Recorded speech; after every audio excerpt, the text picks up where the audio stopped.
easy go.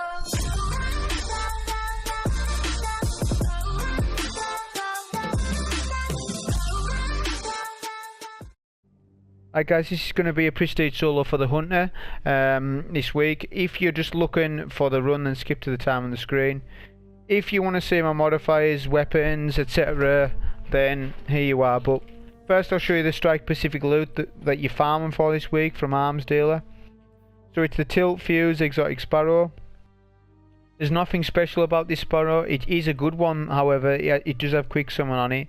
But so do a lot of other Sparrows, so there's nothing special about it, to be honest. Legendary Sparrows can roll with this perk also, so it's a vanity item, so you know it looks really cool. So if people are looking to farm for it because they're a collector of it, then here it is. Make a choice if you want to farm for it or not. So for subclasses, we go Gunslinger. Arcstrider isn't a really good one.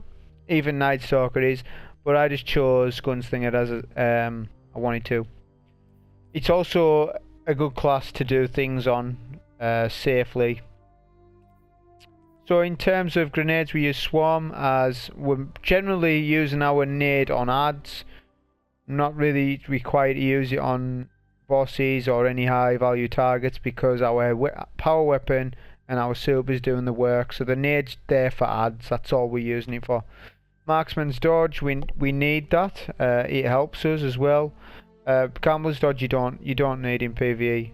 We use Bottom Tree so that we get our precision damage multiplier for our golden gun. You need this on, of course. Successful Nighthawk will be paired with that. None of my armor is special. You don't need any mods on your armor to do this. None of that's important as long as you've got Nighthawk on. Also, you don't need to be 385 light. I'm going to say there'll be people I've seen comments saying, you know, well, you can do it at 385. You 25 light levels above recommended light. That doesn't mean nothing really. The only thing that really takes into account of is how much damage you take. How tankier you are above, like 25 light levels above. I don't know how the scaling works on that, but I do know this: you'll do roughly the same amount of damage you would at 385 to 360. I've actually done Nightfalls at 3 when it was Warm Mind at the start. Okay, I'd done a Nightfall at like 361. It felt the same to me then as it does now at 385.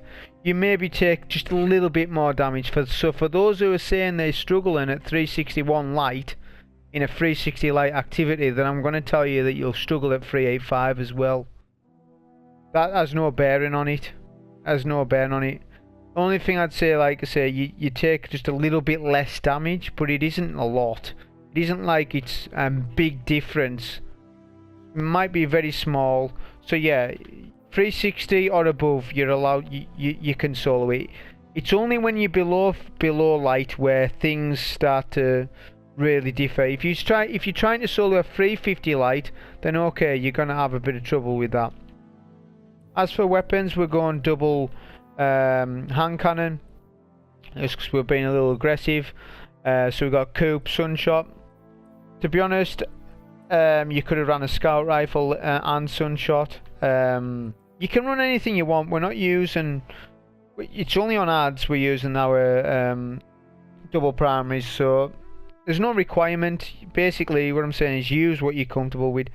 We are on a Solar Singe Nightfall, so I do highly recommend putting Sunshot on. You may as well. We're not having an exotic in any of our other slots, so I thought it was well worth to put on. Quick ad clear as well. For our power weapon, we're doing curtain call. So this is a video for those that haven't got the IKELOS shotgun but still want to solo the Nightfall. You can solo the Nightfall with tons of weapons. You don't need the IKELOS shotgun. I just done it on my first video because I just generally like to use the weapon, but obviously I'll try other weapons so that people can see. You can clearly do it with other weapons, and this is actually safer than the shotgun strategy anyway. Nightfall challenge card. will be solar singe, heavyweight, and momentum. You don't have to have momentum on, it's not essential to be honest, but I would advise go ahead and put it on. Okay, so that's my modifiers and everything.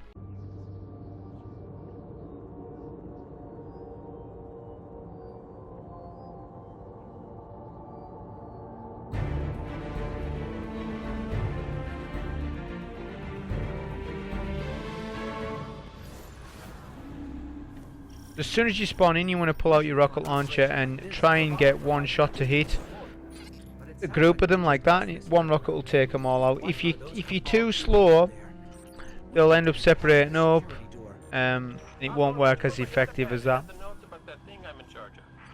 Once you get the scannable, you can then run outside. Now the courtyard, as you know, it's a bit chaos. There's ads everywhere, so I'm going to show you how to clear the courtyard easy. So just keep taking the route I am now. Checkpoint will spawn up, you hear the audio cue.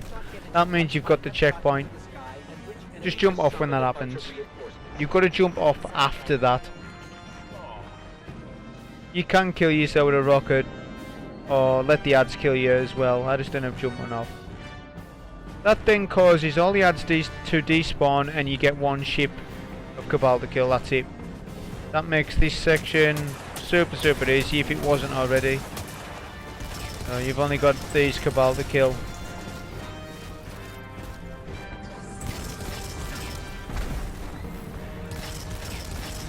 If you go on that, the ball will spawn up and you can go for the ball.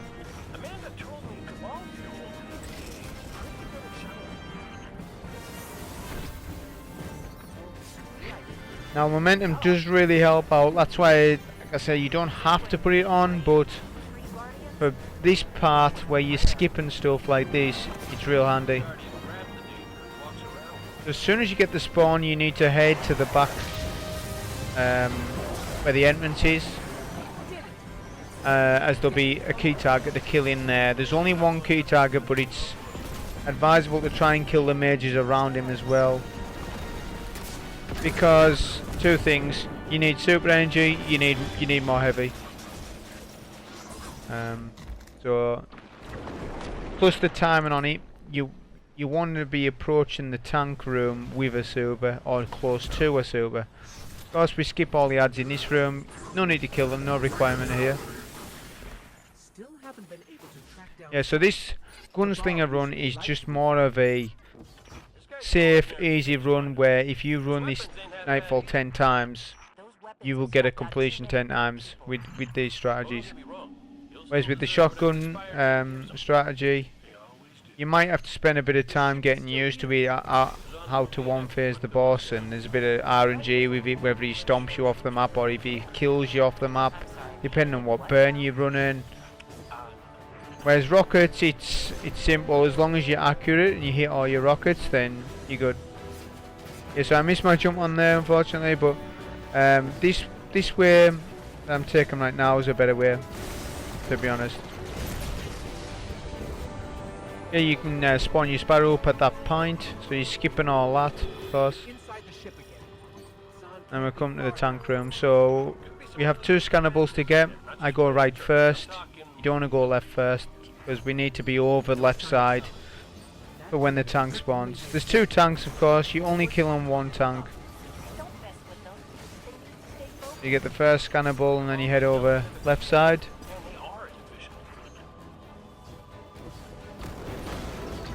Just approaching my super now. If you were nowhere near your super, you'd have to wait it out a little and kill some ads before you do this. So once you've done that, you want to jump over here, and two rockets will kill the tank. As long as you've hit a leg, then they will. Once you've done that, you can then pop a super and you're waiting for that major there. Once you're good on that, just keep running around the map for your health, momentum. If you have plenty of rockets like that, you can rocket the dogs as well. What you notice there with the tank, I didn't stand on the plate of the tank, because he does a solo damage attack that affects all of these plate. We're on solar singe.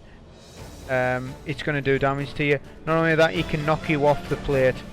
That's why I'm standing right back near the entrance. There's no need to get right close to him. We're running rockets. So yeah, that's super easy to deal with, the tank section on Gunslinger. Now, with this room we have to clear the full room out. But in doing so, you make it easier to kill the boss. So this is not a speed run, okay? I've already done a fast-ish run. It wasn't like my first run of the week, so I will do a speed run of it. Just be later on in the week. This is just a how-to. So I was just taking out the turrets there in the back room. Like I said, you want to clear out all ads. There'll be 3 mages down below. Use a rocket on each of them, because you're getting 3 rockets back off them, at least.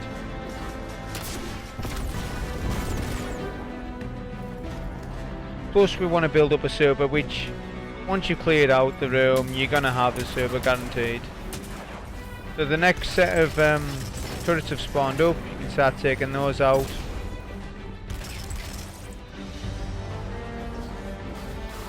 There'll be another major below us as well, with a bunch of rebars. We are on Solar Cinch, so this room is still dangerous, so be agile. Don't sit in their nades for one moment.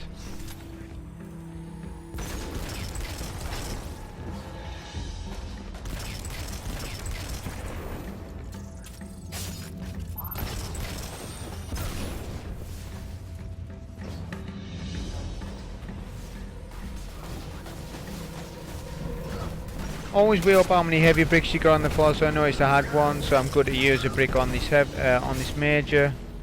Now I've got 6 rockets. Plus there's 4 mages in the back that we have to kill yet.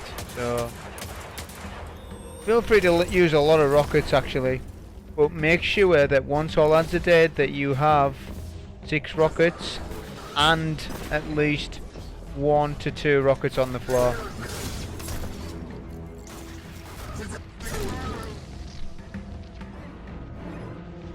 Okay, so with these mages in the back of the room, this is RNG dependent, and there's 2 different ways. If a major is standing on the lift, directly on the lift, rocket him straight away. That means there'll be a rocket on the lift, meaning that when you activate the lift, there's a extra rocket with you, so you won't have 6 rockets, you'll have 7. If that doesn't happen, then you need to improvise. I'll show you the improvise. So right now we're doing the chain trick. So for those that have never seen it, you don't activate the lift, you just come up here first. So we're jumping up the chain, go to like near the top of it. Once you've done that, jump down. What that has done is it's meant that the boss will spawn in sooner than what he should. That's all that is. Okay, so I'm just positioning my heavy brick for where I want it. This is the what you would do to improvise, because for the boss you need 7 rockets, a golden gun. 6 rockets and a golden gun will get him close, but it's not close enough. You want 7. So I have 2 bricks on the floor, so I'm okay to use 1 rocket here. You kill those mages. Whatever you do, do not stand on the elevator. Once you stand on the elevator, the boss will spawn up. So get your 6 rockets, get ready, and come to where your brick on the floor was. Once you stand on the lift, do 1 rocket, jump down for your next rocket, then go behind this brick. So now we're just peeking in and out with rockets. Let him snipe every so often, then peek out. You can't miss any of your rockets, not 1. If you do, then you're not going to one-phase the boss properly. Okay, once you've done that, pop your golden gun and make sure you get a critical hit, and that's it. So, in my opinion, it's a real easy one phase as long as you're hitting all your rockets, which it's easy to hit them.